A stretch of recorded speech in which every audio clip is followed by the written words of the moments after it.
এক জঙ্গলের ভিতরে এক কাঠুরিয়া বাস করতেন। পারিবারিক কোনো একটি সমস্যার কারণে তার স্ত্রীর সাথে তুমুল আকারে ঝগড়া বেঁধে গেল।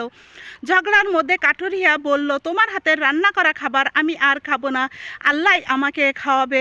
এটা বলেই সে ঘর থেকে বাহিরে চলে গেল।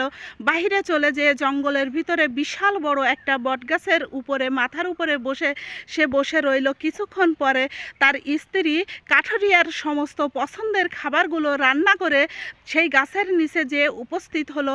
আর কাঠুরিয়ার স্ত্রী কান্না করতেছে, কাঁদতে কাঁদতে তার স্বামীকে বলল যে উপর থেকে তুমি নিচে নেমে চলে আসো, এই দেখো তোমার পছন্দের সকল প্রকার খাবার আমি রান্না করেছি, আসো এসে খেয়ে যাও।